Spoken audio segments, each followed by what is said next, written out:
Hi, welcome to the Math Together show where thoughtful educators gather and learn together. I'm Dr. Sue Looney. And I'm Molly Vokey.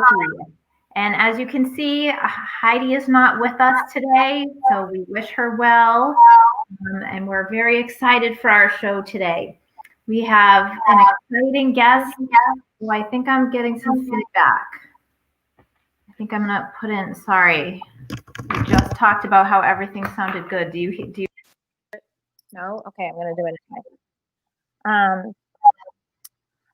So we have an exciting show for today. Our big question today is how to belong with us, and we belong with math. How can we have a better friendship with mathematics? So we're very excited for our guest today. If you are here watching us live, please say hello, hit like.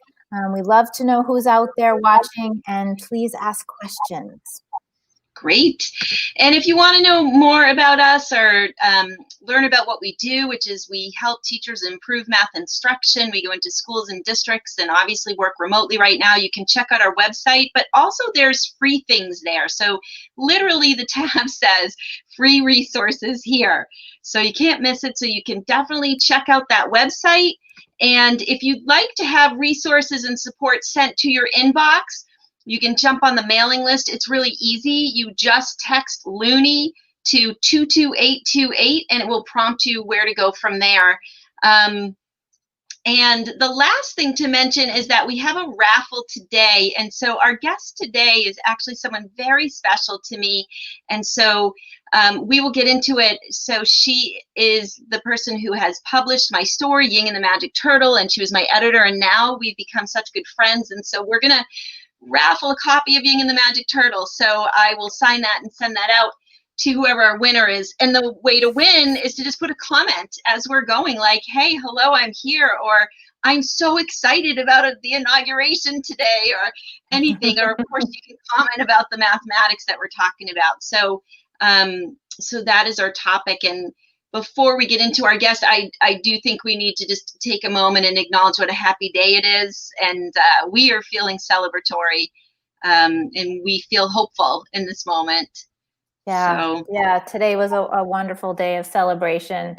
Lots of tears of happiness, I think. And the message of unity was really strong today. So all positive things. Absolutely. And kind of fitting with our key question about belonging, right? And we think about unity. So yes. I'll let you take it away. Yes, I get to introduce Dr. Maria Droujkova. Focuses her research and development efforts on learning communities, informal education, online education, advanced mathematics for young children, and game design. She holds a PhD in mathematics education from NCSU and a master's in mathematics from Tulane. Maria is the founder of Natural Math, an educational design, consulting, and publishing organization started in 1996. Her approach to teaching focuses on the easy complexities such as calculus for 5-year-olds, openness, and kindness. She co-authored Mobius Noodles and Avoid Hard Work, popular books with innovative math activities for parents, teachers, and math circle leaders. Let's bring in Maria. Hello. Hello, welcome. We're so happy that you're here. And I'm so happy to be here. And hello, math friend. Hello, an old friend and a new friend. Yes. I've so been looking forward to this interview. So Maria, you and I worked together probably for about 2 years on the book. And Molly was sharing with you backstage, but I'll tell all our listeners now that I always would refer to you as rainbows and sunshine. Like the energy that you give off is just such a beautiful thing, and we need this in mathematics. So thank you for being you, and thank you for being here today. Thank you for having me. And yeah, I will try to cheer people up. I think, well, I am cheered now, and we need joy, and we need calmness too in mathematics. We need some feelings, fun is a feeling. People say they want mathematics to be fun, but we need to go beyond that to a wider spectrum of feelings, positive ones. So let's do this. Yes. Absolutely. Yes. Absolutely. So, Maria, we always start our show with this very simple question that always leads us down some really interesting roads. So, we would love to know, what is your why? Why education? Why mathematics? Okay, why? I I want 10 seconds thinking. I'd like microphones muted so we'll take turns because I have a bit of an echo. I'm That would having help. that too, yeah. And then I'll speak for a minute. And when I first started my site, naturalmath.com, back when the dinosaurs roamed the earth in 1996, we had that one page in the middle that just said, why? Just I made it, you know, the 90s web design with all the shiny and bevels and embosses, everything. It had the big word why with all the 90s bling on it. Right, It's a great question. So I think my why changed over the years. And back then it was about doing advanced mathematics with people. It was focused on mathematics, and it became a focus on what can we do in mathematics? What can young children do? They can do amazing things. Yes, calculus at 5. Yes, all the adventures, all the subject areas they can. And then it became, over the time, the question of what can mathematics do for the children, for families, for our communities. And it's mutual, and that's my big why. How can we learn advanced mathematics in kind ways that helps people, families, and communities?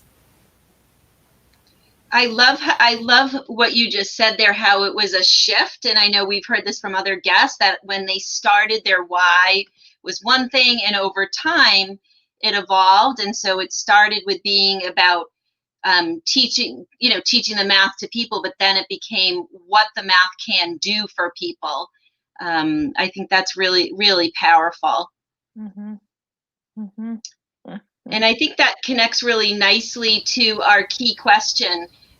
This was really interesting. So how can math belong with us and we belong with math? And how can math become a better friend? So can you tell us a little bit about how you landed on this question and your thoughts around this? Well, I like to ask these big, profound questions. I love your why question. It's big and open.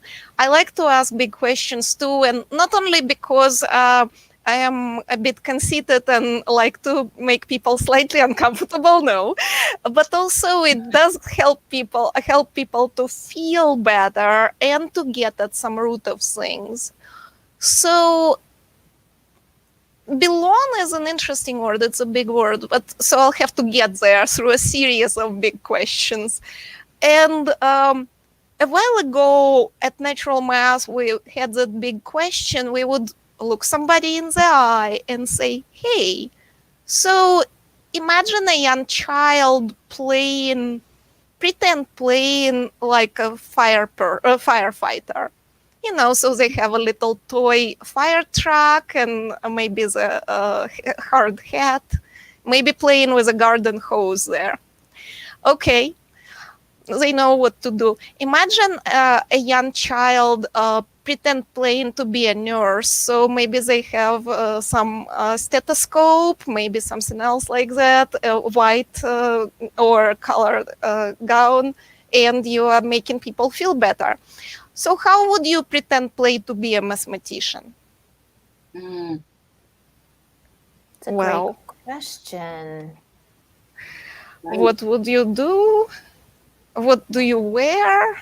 What stuff do you have? Mm-hmm. And that leads to even grown-ups go, and Right. children usually do say, oh, I guess mathematicians solve problems. Grown-ups go there too. And then I love to ask that follow-up question, well, where do they get the problems? Right. So that's one thing. And then another question that's related, how do you pretend play? How are you a math person? How you play that? And I love to ask that one for grown-ups, specifically teachers, parents, leaders of mathematical circles. When it comes to children and mathematics, what are your hopes and dreams? And I've probably asked this one, it's an older one, thousands of people by now.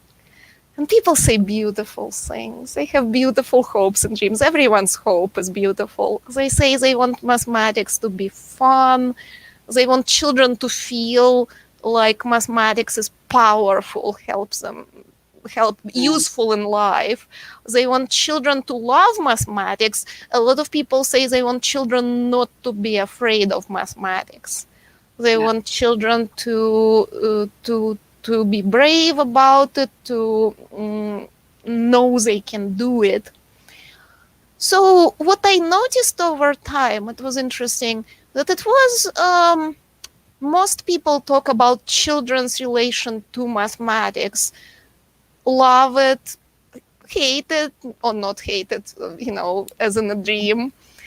Well, these are always worry dreams, I call them. A worry dream is something you worry about that you turn into a desire.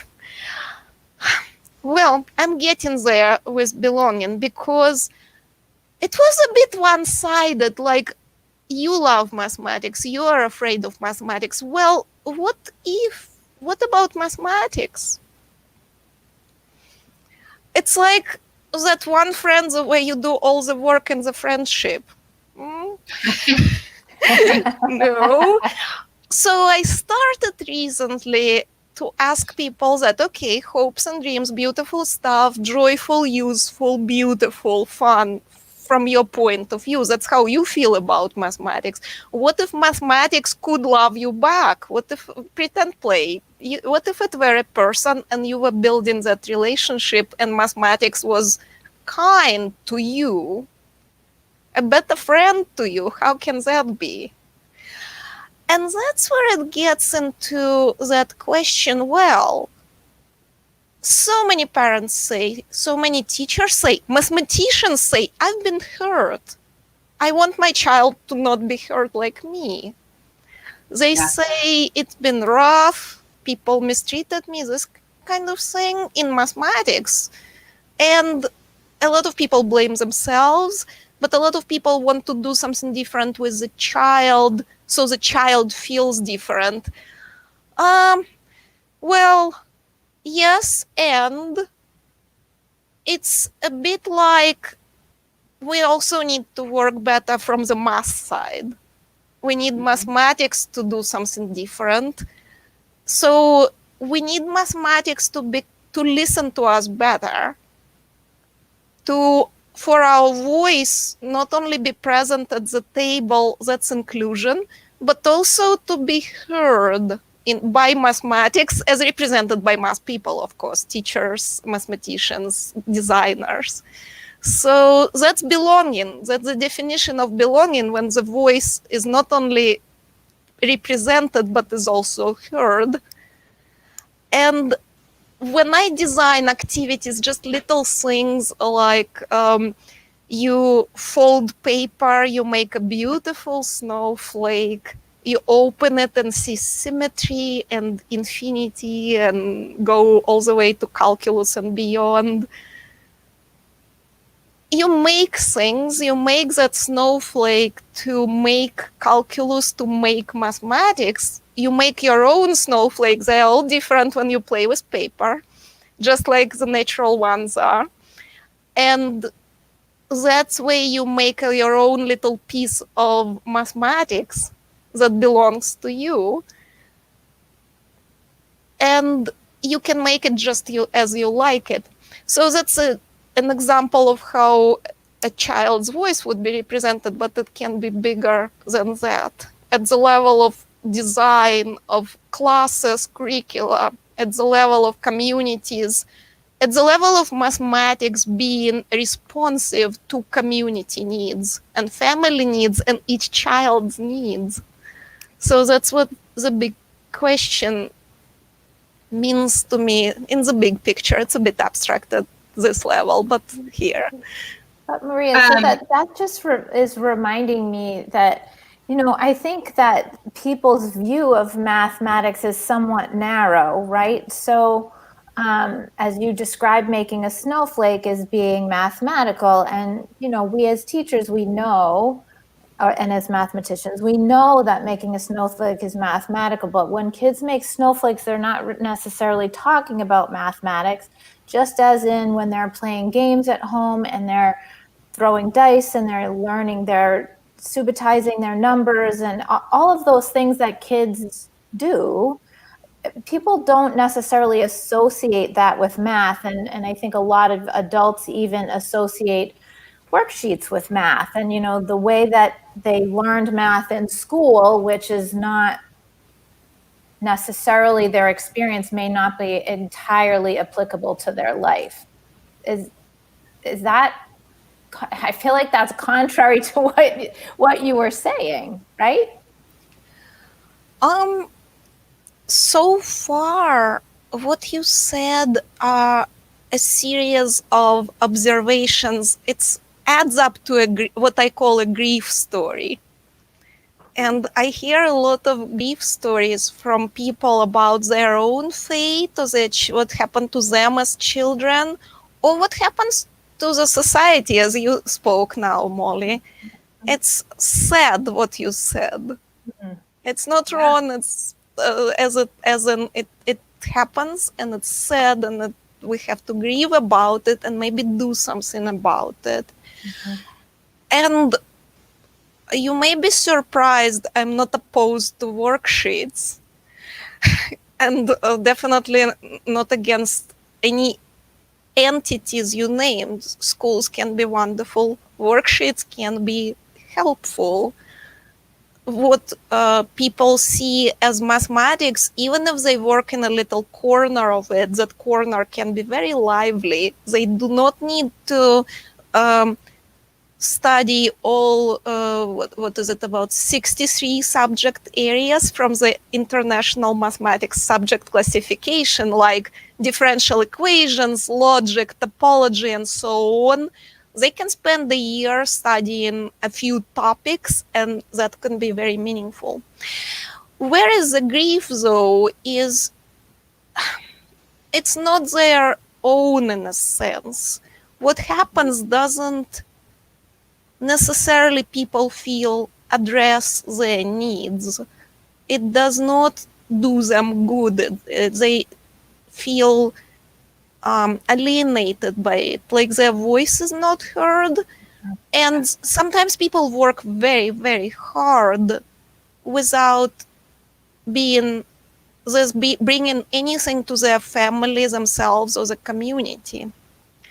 So a lot of people don't know what to do. The society changes very fast, and what needs to be done changes. So I think in each particular child's case, we need to listen to that child and to the family and see where they are going, and try to find some ways to feed that person and the group to see what it's all about for them. I was in a longitudinal study called Girls on Track, where we tracked people from middle school all the way to their mid-20s, and to see if those middle school girls who were strong in math remained so and stayed on track. And the last paper I published for related to that project was called "The Myth of Mathematical Track," because it was really about one of the person interviewed took um, a lot of science courses, and you'd think that she stayed on track, right, for science courses, science career. Turns out she's a comedian. She loves to write. She had a little talk show or something in school. She loves jokes. And for her, a lot of this was that science allowed her to write her own things and to joke about it. And she said, oh, people tried to discourage me. But once I started to apply to graduate school and they saw that I can write and that I can make it funny, they were overjoyed that I can be a science popularizer. And that was her ticket to graduate school. And throughout that, her own track was that, unexpected. Everyone has their own story. Everyone has their own track with their family, and that's what we need to support. On the small level, okay, worksheets, let's make peace with them. And I'll tell you one easy thing to do, because I've been saying esoteric things. Okay, so you get a worksheet about something. Give me a topic. Area. Fractions. Oh, fractions. Area, fractions. Fractional areas. Okay. There we go. So, see what I just did? Okay. Yes, I like it. We all belong, all our voices. And now I'll add something too. So let us say we are studying the area model to see how fractions multiply, because it's an awesome model for that. And they all do this, okay, 10 examples of fraction multiplication, draw that. Okay, so do the following. Just ask the child, okay, here is a worksheet with 10 examples. Why don't you redesign it? Add your own example. Somebody wrote this, a person just like you wrote this here worksheet for you. Yep. Would you write something for yourself? Why? What if you wrote an example for your parent? Or your friend? What would you do with your friend? Will you make it really tricky? Will you make it really simple because you want, you know, your friend likes simple numbers? Or will you make it tricky because you know your friend likes simple numbers and you want to challenge them a bit? What would you connect it with? So just take turns with the child. You give a problem, the child gives a problem. And that way you can make the worksheet your own. And of course, people may be tired, so they may not want to do too much of that if they already have a long worksheet. But they usually jump on the opportunity to add some of their own stuff to it, and it makes them untired. So that's a bonus. It can energize them. And sometimes when I see a student get tired, I'm like, would you like to make up some of your own stuff if they're working on someone else's task? And it energizes them. Yeah. It's a really simple tweak on that. This makes me think about, there's some other voices, some people that we all know, Sunil Singh, Francis Su, Mary Kempner.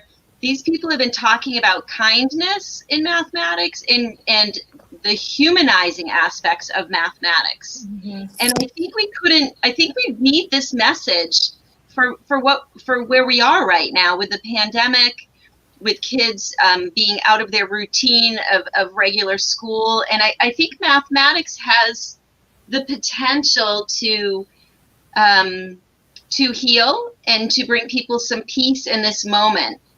And I wonder if we could go there a little bit, Maria, because you talk about math as a friend and how math can be a good friend. And so early on, when we all very abruptly got sent home in the pandemic, you held an opportunity, a free webinar where we could come together to do math. And it was almost like it demonstrated, I think, all the things that are underlying this question about belonging and about kindness. And so we came together to do math together. And it was, we began with snowflakes, right? You remember this, right?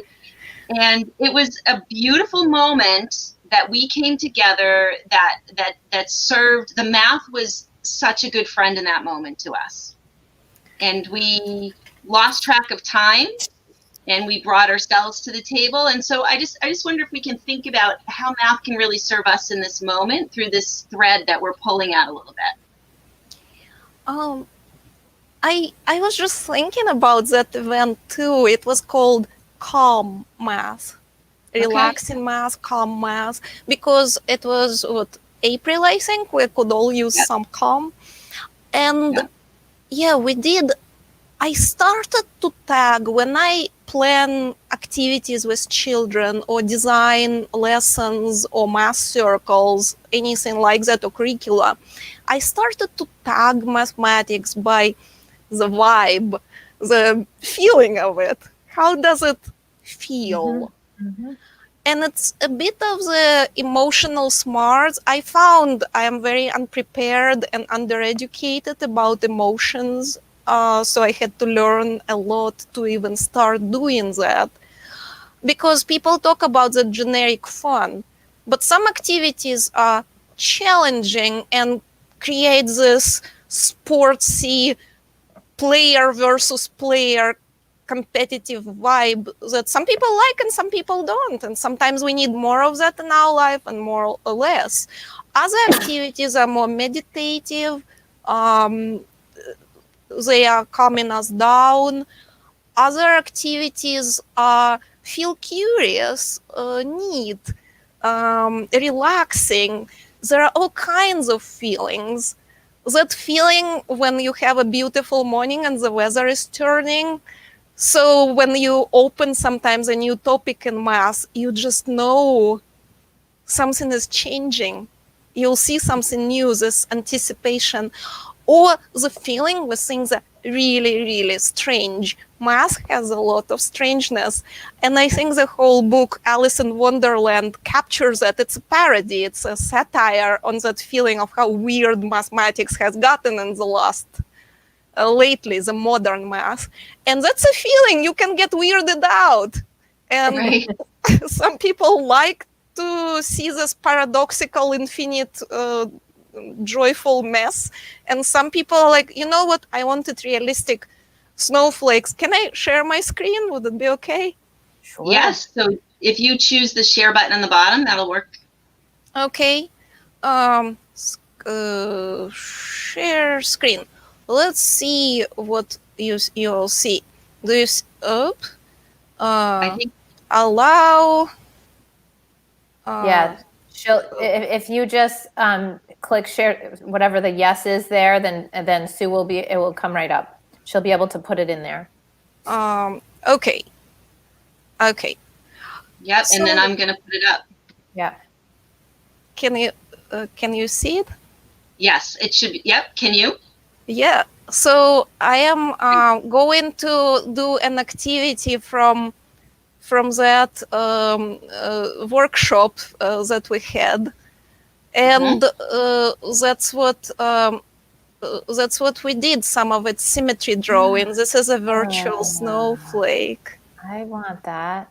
And look at the feelings that just evoked, Molly. Yeah. So symmetry is I want to be friends. It's my world. Molly, your voice changed. It did. I love symmetry so much. I am so glad we could have this moment now. Yeah. This is what we want. We want to have moments of one joyful mathematical memory. And you happen to love symmetry, and that does it for you, and it's beautiful. And you can draw it. It's you can see it's a toy. It's what I would call a toy. And of course, you can build an entire lesson or semester of lessons around these activities, studying radial symmetry and groups of symmetry and a lot of other math words I can say. Yet it starts with that feeling. That's nice. Maria, it reminds me of, there's lots of videos on TikTok and Instagram and where kids, watch things like what you just showed that are soothing, but they say, oh, that's so satisfying, right? And they're watching somebody like pour something out, or like there's lots of things like that, but it is that same exact feeling that you just described as you watched me watch that. And I did do that. Like I did just kind of like, oh. So we can almost map out, and it's individual. Different people will feel differently to a degree, and some of the same feeling may be pleasant to one person and not to another. That's something to acknowledge. And that's something to explore about yourself too. So as you do mathematics, a simple thing to do, whatever it is you do, you can have a wonderful, creative, out-of-the-box math circle. You can have wonderful, very satisfying, very by the book homework. And then once in a while, just pause and ask, what did I like about that, if anything, and do more of that. Absolutely. Right. Absolutely. After a while, you get a library of what it is that you like. Like Molly has a favorite topic, symmetry. And we can have a library of mathematical feelings that we like. And then if we help people make choices a bit, every time we do it, like I made an example with that worksheet, or we can choose to do things with computer toy or paper toy. We can, if we are doing fractions, we can program them on a spreadsheet or model them with area or something else. Just use music for them. Music is great for fractions. So, and then if you offer a few choices, try to have a couple, like 3-4 choices like that for a topic. Just think of some simple ones. And then you can ask the child the question, you can pop the question, how did it feel? Which parts of that you like? And you take note, and the students take note, and over time you accumulate these things that speak to you. As a mathematician, you create your math persona this way, cultivate a persona of yourself in mathematics in your own way. That's how you start to belong, to see yourself as a person who does math in their own way. Right. I love it. I love it. And it's just there's those crossover connections to what we do know how to do with literature. Even the fact that you said I would create a library, you used a reference to books, right? But we know how to emote, how to show emotions through stories, but there is that ability and in mathematics, and we just need to help people identify that. So I thank you for sharing that example. Maria, can you remind me, and I can put in the comments for folks, what that website is called? So if I know Molly at least. I might need to go on there later. This is one of my favorite, what I call a virtual manipulative, or mathematical toys. I am not affiliated, just very thankful. If the makers of this ever hear me, thank you. And it's something people make once in a while. There are toys online like that, lovely things that people make and share. And I want to use this opportunity to shout out to all the people. Since 1996, I started doing it. It's been such a lively, supportive community, and it's getting more and more supportive every year. It's getting to where people become kinder and sharing things. There is such a big, I feel, motion among math people to do that.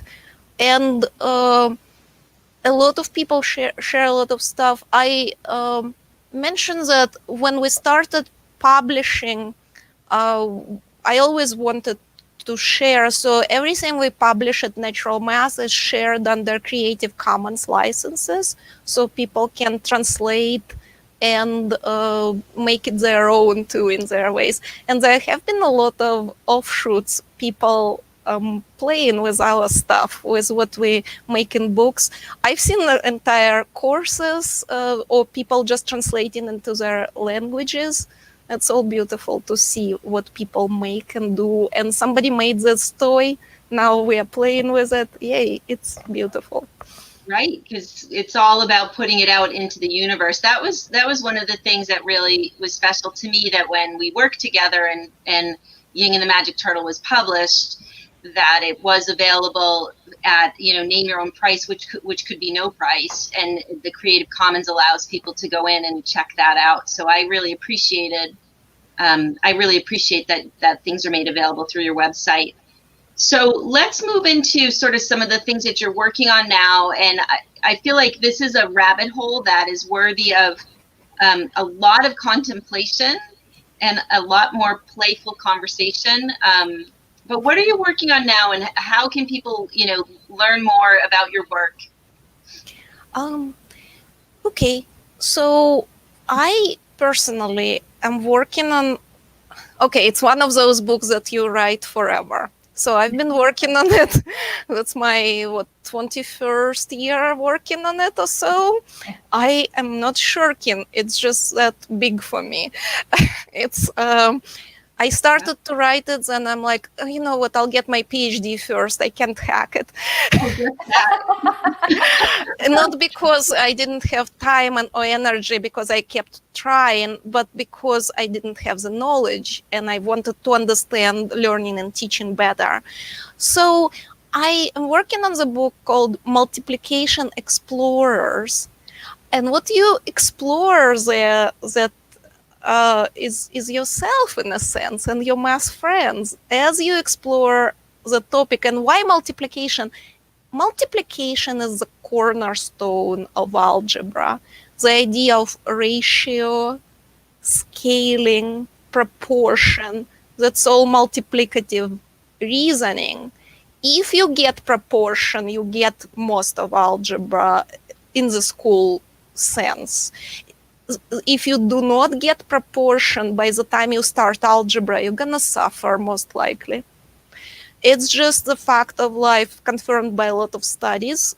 So my reasoning is, if you make multiplication beautiful for people as this cornerstone foundational topic, if they establish this kind relationship with mathematics, if they see multiplication as this window into infinity, or symmetry, or these little games they play with friends and family, and the toys they can make themselves out of paper, wonderful things, just beautiful stuff they found.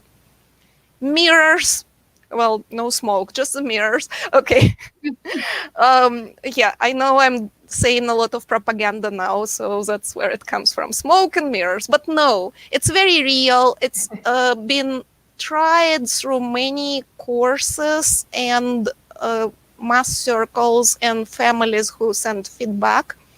And now this year I'm writing the part of that book that has to do with choices, the particular ones. So it's really interesting. I'm gonna try and share my screen yet again. Sure. Okay. If you let me. And this thing, okay, admire it for a second and I'll make a new one. Okay. So if you use that model of multiplication, this is a symmetry model. So what I chose to do is a number of reflections here. And I chose 6 because it's very dramatic and large. And yet I can change. So I always choose 6 when I first show it to people because it's just so dramatic. evoke that feeling we had better. But we can choose a smaller number and see some of the structures easier that way. So that's an interesting little choice mathematically. How many reflections, how many axes of rotational, how many copies for rotational symmetry do we have? Mm-hmm. Well, so I can go higher.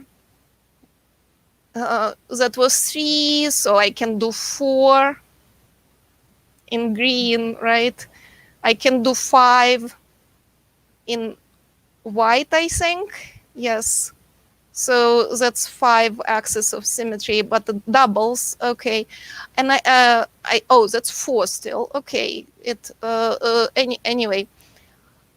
Can I do 5? Yes. And the doubles, double 5. Okay. Mission accomplished. But the point is, so let us say I was going higher up, right? 5, 6. So can you imagine going 7 and 8 and 9 and 100 and more, and these things just multiplying and multiplying to infinity? Or would you rather not imagine such a thing? Some people do not like to imagine that weirdness. No, that's a choice. I liked it. You like it, and I like it, and I used to assume, and that's where the part of the book that I am rewriting, not just this, but more choices for each one. I used to come into a group and say, hey kids, it's wonderful, imagine that infinity. And there would be some grumpy kids. They're like, no. And sometimes they would be quietly like just making faces in the corner. And sometimes when we already had good rapport, somebody would just say, like, this girl in front of the bull on Wall Street, just like, oh, no, I do not want to imagine any infinity. You can't make me, don't. There is nothing infinite in this world. You cannot fold paper infinitely. You will run out of time, and that's not possible physically, so we shouldn't go there. Fair. It's an interesting consideration. And so I started to ask differently when I designed this activity. I started to ask, okay, so we can imagine, if we wish so, more and more symmetry points, more and more multiplications, 6, 7, 8, 100, 1,000. Would you like to imagine that, or would you rather not and imagine what would stop you if you tried to model it, like we'd run out of pixels on the screen? And I would say, hey, wave at me if you'd like to imagine infinity. About half of the people would wave, only half, after I offered the choice. And I would say, hey, wave at me if you'd rather not, if you'd rather stay finite. And another half would say, and I said, okay, you guys are applied mathematicians. You may be engineers. You will build bridges, fly to Mars. And these guys are abstract mathematicians. They will imagine fantasy worlds and mathematics that's not of this world, and you're both valid and good. So that's a choice, that's a small choice, but it means big things about persons. It can define their whole careers if they figure it out early. And I'm writing now about how, in the context of multiplication, we can start to explore ourselves as learners, start laying that foundation of healthy, consensual, if you wish, relationship with mathematics on our own terms, based on our own preferences, and just have this lifelong healthy relationship going forward, knowing who we are in the context of mathematics and how we belong and how math is ours. Oh, well, it sounds like now's the time for this book to be done. You don't have another 21 years to write the book. We need to read this book. Thank you for that boost of confidence and urgency. I guess I'll get right to writing. Yes, Yeah. ma'am. So, I will. It really helps to hear that. It really does. We're laughing, but it makes a lot of difference for people to hear somebody wants that work. oh, for sure. And the timing is perfect, but it's you really took us on a journey to think about things that it felt like that element of losing track of time a little bit as I pondered some pretty deep things.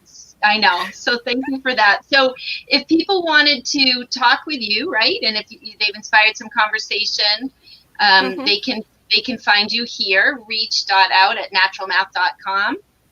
And also the website Natural Math is, you've got fabulous books there from amazing authors and your work, and you blog there. So I encourage people to reach out.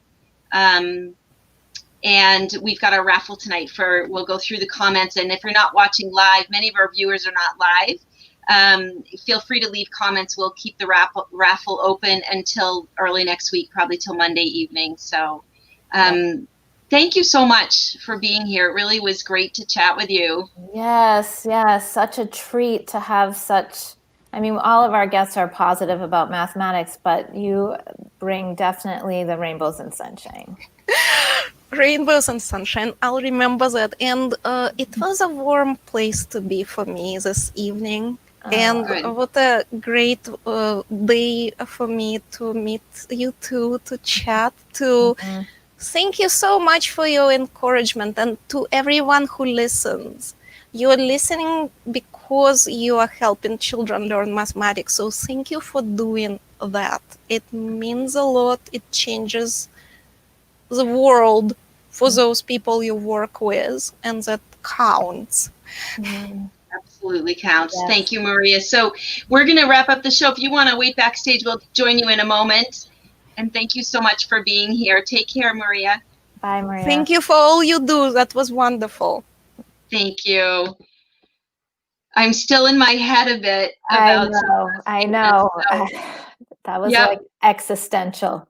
Loved it. So if you want to continue the conversation too, that is something that we do in our Math Together community. So you may like to hop on the text and get correspondence about that, or you can check out our website. We thank you for being with us. And, we look forward to continuing that discussion. Right. And next week, we have another exciting guest, Marian Dingle. She is going to be talking about what is math really, and what counts and who decides. So that's kind of seems like a little bit of a continuation of this conversation. So we'll see what Marian has to say about that.